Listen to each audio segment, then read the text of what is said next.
Hello guys. तो आज सीधी बात, नो बकवास, ठीक है। तो भाई देखो, आज से लेकर के 14 जून तक कभी भी नीट का रिजल्ट आ सकता है।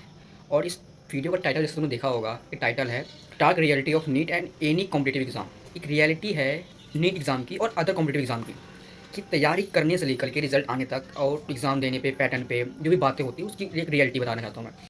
तो नीट, अब खास के नीट के बारे में बात कर लेते हैं। नीट भाई ये एग्ज़ाम है 4 शब्द का, NEET नीट। इसको लोग बोलते हैं कि ईजी एग्ज़ाम होता है। अब मुझे तुम ये बताओ कि ईजी कैसे होता है। 3 सब्जेक्ट हैं, फिजिक्स, केमिस्ट्री और बायो, ठीक है ना।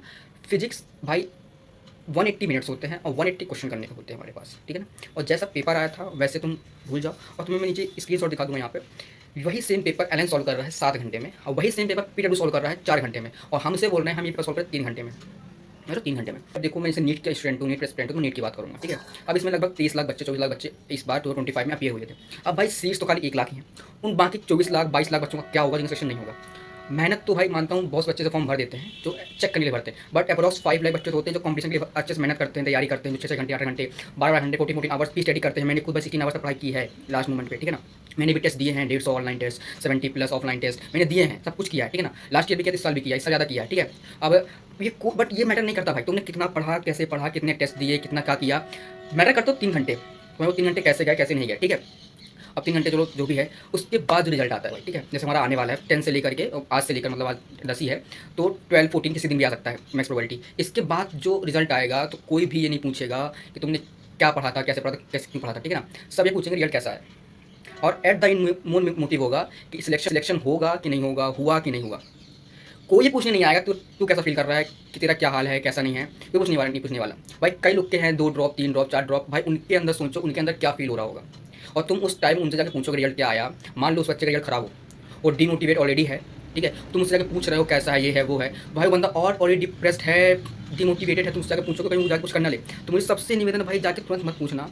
और उसका अच्छा रिजल्ट होगा तो खुद में आके बता देगा, ठीक, पहली चीज़। और नहीं होगा तो भाई वो 2 3 दिन उसको समय दो, उसको क्लियर रहने दो, ठीक है। अब भाई मैं खुद जैसे मुझे फील होता है, मैंने मेरा ये तीसरा ड्रॉप था, ठीक है ना। मैंने ऑलरेडी 3 अटेम्प्ट दे चुके हैं।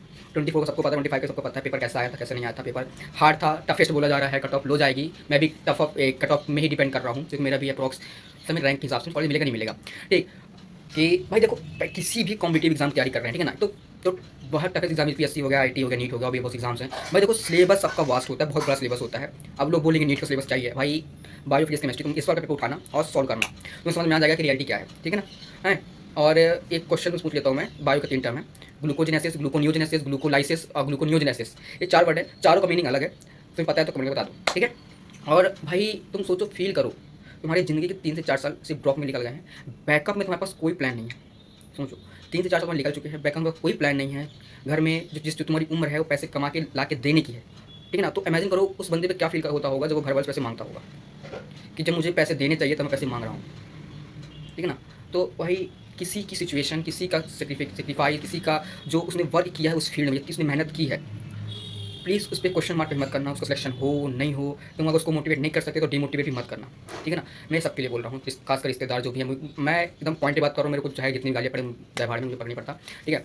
बट जो है सो सत्य है। कोई भी जाके उस बंदे से कुछ भी डायरेक्टली नहीं पूछेगा। उसका रिजल्ट अच्छा आएगा तो खुद बोल देगा, नहीं आएगा तो नहीं बताएगा, उसका जब मन पर बता देगा। बट अगर किसी को मोटिवेट नहीं कर सकते तो उसको डिमोटिवेट बिल्कुल ना करें, ठीक है।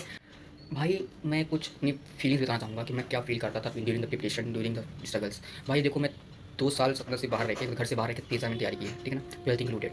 मैं इंदौर में था, रायपुर इंस्टीट्यूट में ज्वाइन कर रखा था। तो फर्स्ट ईयर जब मैं गया था तो अपने चाचा साथ में गया था, तो मेरे फर्स्ट ईयर उतनी प्रॉब्लम नहीं हुई, फ्रेंड्स मेरे बन गए थे बहुत सारे, तो कोई दिक्कत नहीं। बट सेकंड ईयर में भाई मैं पूरा अकेला था। मेरे बहुत सारे फ्रेंड वापस नहीं आए थे, मतलब कि अपने घर पे चले गए थे, उनको एडमिशन ले लिए थे, और जॉब में क्लियर नहीं हुआ था, और चाचा जी क्लियर दे ली। तो मैं पूरा अकेला था। सेकंड टर्म में निकला, कैसे भी निकला, ठीक है ना। फिर थर्ड ईयर जब बात आई तो भाई मतलब ये प्योर तरीके से अकेला था। तुम खुद सोच सकते हो, वहाँ आपको खुद को भी मेंटेन करना है, खुद की स्टडी भी मेंटेन करनी है, ब्रेकफास्ट, डिनर, लंच, जो कुछ भी है वो खुद आपको पूरा मेंटेन करना है। आपको स्टडी मेंटेन करनी है, टाइम निकालना है, पढ़ना है, सब कुछ। भाई फीवर आ रहा है तो मेडिसिन भी जाके आपको ही लेके आनी है, आपको उठा के कोई देने वाला नहीं है वहाँ, ठीक है, उतना नहीं है। आप सिर्फ 1 घंटे के साथ बात कर लो तो रिलीफ फील होता है, पता लगे। लेकिन कुछ प्रॉब्लम है तो आपको ही उठ के जाना पड़ेगा, वहाँ आपको कोई पानी उठा के देने वाला भी नहीं है। फिर मेरा ये लास्ट था, मैं लास्ट ही बोलूँगा, जो होगा सो ले लूँगा मैं।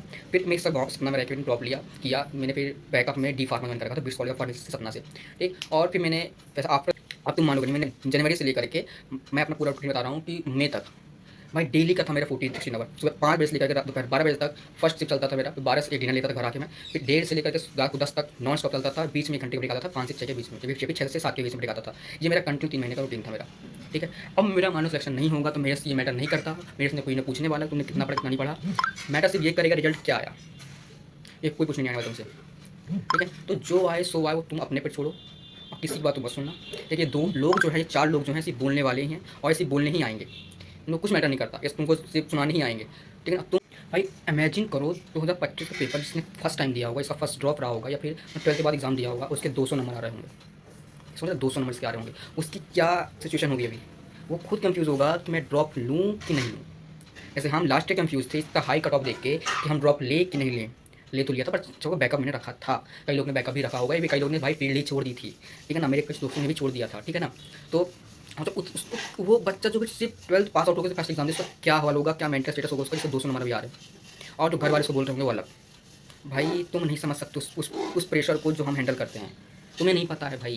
तुम एक बार वो दे के देखो, 1-1 साल कंटिन्यू बैठ के वो सिलेबस पढ़ के देखो, और फिर एग्जाम देने जाओ, नंबर ना आए तो फिर और तुमको रिजल्ट पूछे तब आके मेरे से बात करना, ठीक है। मैंने 3 साल झूला है भाई, 3 बार झेला है, और लास्ट ईयर को ज़्यादा झेला था, अब इस साल भी तैयार हूँ मैं, अगर सही से रैंक आ गई तो ठीक है, नहीं तो फिर झेलना है मेरे को 1 साल। तो मुझे ही पता है कैसे झेला हूँ भाई, मेरी हालत ऐसी हो गई है कि कुछ नहीं हो सकता। मैं 12th तक टॉपर था, और मैं खुद को इतना कमज़ोर समझता हूँ कि यार मेरे से इतना कमज़ोर हूँ, इतना लूजर हूँ क्या, तो मेरे से ये नीट एग्जाम क्वालीफाई नहीं हो रहा भाई। खुद पे क्वेश्चन होने उठने लगे हैं खुद पे, या कि मुझ में कोई कमी हो गई है, कि आदमी इतना करके भी कुछ नहीं मिल पा रहा है, तो इतना कर क्यों रहे हैं हम, या सच में हमें अपने खुद को चूतिया बस फील होता है। या जिसने कुछ पढ़ाई नहीं की, मैं अपने गाँव जाता हूँ तो देखता हूँ, जिसने कुछ पढ़ाई नहीं की वो मंथली 10 से 12 कमा रहा है, और मैं मंथली 10 से 12 हज़ार रुपये लगा रहा हूँ, और अभी हाथ में मेरी डिग्री भी नहीं है, डिग्री और डिप्लोमा भी नहीं, मेरे हाथ में कुछ भी नहीं है। मेरे से पूछे भाई या क्या कर रहे हो, तो बोलूँ क्या बोलूँ, मैं 12th पास आउट हूँ 3 ड्रॉप के साथ। तो मुझ पर क्या फील होता है, मेरे छोटे भाई बहन इनका डिप्लोमा 2-2 कंप्लीट हो चुका है, छोटी बहन का कॉलेज स्टार्ट हो चुका है। भाई मुझे सोचो मेरे अंदर क्या फील होता होगा, मैं डेली किन किन बातों से, किन किन चीज़ों से निकलता हूँ, और किन किन जहरों को पीता हूँ, ठीक है। तो छोड़ो इस बातों को, बट सिंपल मेरा मोटिव ये था कि भाई प्रॉब्लम्स होती हैं, झेलना पड़ता है, झेलना आपको ही पड़ेगा। मैं सिर्फ इसलिए बात करने आया था क्योंकि मुझ जैसे यहाँ पे बहुत से लोग होंगे, बहुत चीज़ें होंगी। मैंने कल एक सुसाइड देखी थी जबलपुर एमबीबीएस स्टूडेंट की, तो सिर्फ इसलिए आया था कि रिश्तेदार, दोस्त, फ्रेंड्स, टीचर्स, कोई भी अगर आपके अच्छे नंबर नहीं आ रहे हैं, खराब मार्क्स हैं, वो कुछ बोल रहे हैं, तो उनको बातों को इग्नोर करना है, अपने पेरेंट्स को देखना है बस जो पीछे हैं आपके, और किसी के शब्दों को मैटर नहीं करना है कि तुमको किसी ने कुछ बोल दिया, तुम डिप्रेस पहुंच गए, चौथी मंजिल पे वहाँ से छलांग मार दी। नहीं भाई नहीं बेट, ये सब चीज़ें नहीं करनी है, ये सब चुतियापा होता है, इस चीज़ों में बिल्कुल भी कतई नहीं पड़ना है हमें, ठीक है ना। मैं सिर्फ इसलिए आया था क्योंकि मेरा भी भाई ये 3rd ड्रॉप था, मेरे को भी कोई गारंटी नहीं है, मैं सिर्फ अपने रैंक पे डिपेंड कर रहा हूँ, रैंक क्या आ रही है मेरी। अगर रैंक अच्छी आई, नंबर ठीक ठाक लग रहा है मेरे को जो मैंने ऐड किए हैं, तो अगर रैंक अच्छी आई तो कॉलेज मिल सकता है, नहीं तो फिर मेरे को प्राइवेट जाना ही पड़ेगा, या फिर मुझे कुछ बीटीएस या बीएमएस करना पड़ेगा, ठीक है ना। बट मैं ये चीज़ नहीं करूँगा सुसाइड कर लूँ, तो वही चीज़ बोलने आता है, ये चीज़, ये कदम मत उठाना कोई भी, ठीक है।